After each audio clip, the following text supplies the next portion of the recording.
Africa टूट रहा है।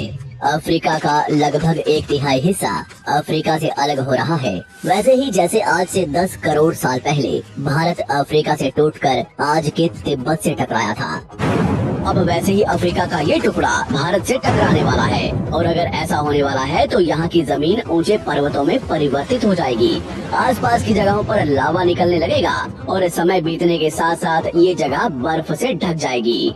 लेकिन हमारी पृथ्वी के साथ ऐसा क्यों हो रहा है? क्या हम इसे रोक नहीं सकते? आखिर भविष्य में हमारी धरती के साथ क्या होने वाला है? आज से लगभग 4.5 करोड़ साल पहले हमारा पूरा ग्रह पानी से ढका हुआ था। पृथ्वी को बने हुए कुछ ही साल हुए थे, जिसकी वजह से पानी के कुछ ही फुट नीचे लावा उबल रहा था। समय के साथ साथ ये लावा ज्वालामुखी के रूप में बाहर निकलने लगा, जिसकी वजह से पानी के ऊपर छोटे छोटे आइलैंड के रूप में जमीन बनना शुरू हुई। और कुछ लाख साल बाद पूरी पृथ्वी पर कई लाख छोटे छोटे द्वीप निकल चुके थे और अब धीरे धीरे धरती की ऊपरी सतह ठंडी हो रही थी, जिसकी वजह से धरती में दरार होने लगी और इसी वजह से छोटे छोटे द्वीप एक जगह इकट्ठे होने लगे। ये घटना कई लाखों सालों तक हुई। ये द्वीप कई बार इकट्ठा होकर टूटते रहे और कई लाखों सालों बाद ये सारी जमीन एक जगह इकट्ठी हुई, जिसे आज हम पेंजिया महाद्वीप के नाम से जानते हैं। आज से लगभग 20 करोड़ साल पहले पेंजिया फिर से टूटना शुरू हो गया और उसी विशाल महाद्वीप में से भारत, अंटार्कटिका, ऑस्ट्रेलिया और अफ्रीका से टूटकर आज के तिब्बत की सतह से आ टकराया। टकराव इतना भयंकर था कि इसकी वजह से तिब्बत की जमीन सिकुड़ गई और जहां टकराव हुआ वहां विशाल हिमालय खड़ा हो गया। आज भी माउंट एवरेस्ट की ऊंचाई बढ़ रही है क्योंकि भारत की जमीन तिब्बत की ओर दबती जा रही है। आज आप जितने भी देश जानते हैं वो करोड़ों सालों पहले एक हुआ करते थे। धीरे धीरे वो अलग हो गए और आज भी हर साल धीरे धीरे अलग हो रहे हैं। और इसका सबसे बड़ा उदाहरण है अफ्रीका का ये हिस्सा, जो 2 हिस्सों में टूट रहा है। 2005 में दक्षिण पश्चिमी केन्या से नीरोबी नारोक हाईवे तक रातों रात जमीन फटकर 2 हिस्सों में बंट गई और ये दरार हर साल 6 से 7 मिलीमीटर जितनी बढ़ रही है। अफ्रीका के यहाँ से टूटने का कारण है ये जगह, ये त्रिकोण आकार से दिखने वाला फुद्दू।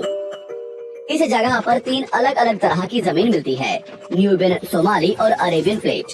तीनों प्लेट्स के यहाँ जुड़ने की वजह से पूरा त्रिकोण हिस्सा अंदर से निकले लावा की वजह से बना हुआ है, जिसकी वजह से यहाँ हजारों सालों से ज्वालामुखी निकलना आम बात है।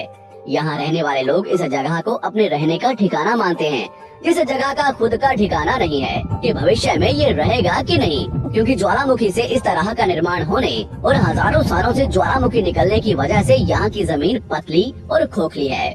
बार बार ज्वालामुखी निकलने की वजह से यहाँ भूकंप आना आम बात है और यही कारण है कि यहाँ की जमीन टूट रही है।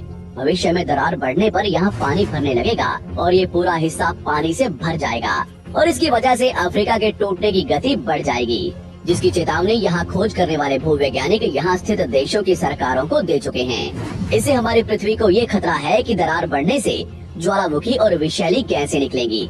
भूवैज्ञानिक रॉय लिवमोर के मुताबिक सोमाली प्लेट भविष्य में भारत के पश्चिमी हिस्से से टकराएगा और यहाँ मैं भारत का मतलब आज के इंडिया, पाकिस्तान और श्रीलंका से टकराने की बात कर रहा हूँ। तो क्या होगा जब सोमाली प्लेट भारत से टकराएगा? अगर सोमाली प्लेट उसी गति से भारत से टकराता है जिस गति से भारत तिब्बत से टकराया था, तो कई शहर और राज्य तबाह हो जाएंगे। इसका सबसे जल्दी और ज्यादा असर भारत के मुंबई में दिखाई देगा। समुद्री किनारे साल दर साल उठने लगेंगे और भूकंप आम हो जाएंगे। समय के साथ साथ ज्वालामुखी फूटने लगेंगे। धीरे धीरे सोमाली प्लेट गोवा से केरला और श्रीलंका के संपर्क में भी आ चुकी होगी। ऊपरी साइड में द्वारका से सोमनाथ और पाकिस्तान के कराची तक सारे समुद्री किनारे पर्वत में परिवर्तित होने लगेंगे और यहाँ विशाल पर्वत खड़े हो जाएंगे, जिसकी वजह से यहाँ का मौसम ठंडा होने लगेगा और यहाँ भी कश्मीर की तरह बर्फ गिरने लगेगी। बर्फ पिघलने की वजह से आसपास कई सारी नदियाँ निकलने लगेंगी और आसपास के हिस्से घने जंगलों में परिवर्तित होने लगेंगे।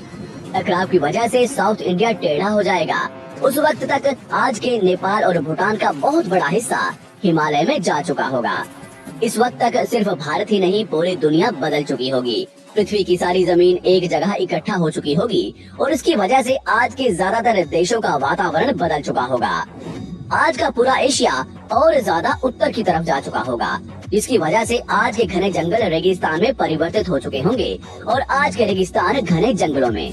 तो इस वीडियो को देखकर दुबई और सऊदी अरब में रहने वाले लोग नाचना शुरू ना करें, क्योंकि अगर पृथ्वी का भविष्य में ऐसा होता भी है तो अफ्रीका के भारत से टकराने और पूरी पृथ्वी की जमीन एक जगह इकट्ठा होने में बहुत साल लगेंगे। इतने की तब तक आपके बाद आने वाली हजारों पीढ़ियां बीत चुकी होंगी। हो सकता है कि हम तब तक एक बहुत विकसित प्रजाति बन चुके हों और हम पृथ्वी के अलावा दूसरे ग्रहों पर भी रहने लगे हों। अफ्रीका के टूटने और भारत से टकराने की थ्योरी रॉय लिवमोर ने 1990 में दी थी, जिसके बाद कई दूसरे भूवैज्ञानिकों ने दूसरी थ्योरी भी बनाई है, जिसके मुताबिक सोमाली प्लेट भारत से नहीं टकराएगी। लेकिन ज्यादातर भूवैज्ञानिकों का मानना है कि धरती की ऊपरी जमीन फिर से एक दूसरे से जुड़ेगी और आज से करोड़ों सालों बाद हमारी पृथ्वी इन चारों में एक जैसी दिखेगी। लेकिन क्या हम इंसान इसे देखने के लिए जिंदा रहेंगे, या क्या भविष्य की धरती पर जीवन पनप या विकसित हो पाएगा? यही एक बहुत बड़ा सवाल है, जिसका जवाब हम इंसानों को मिलकर देना है।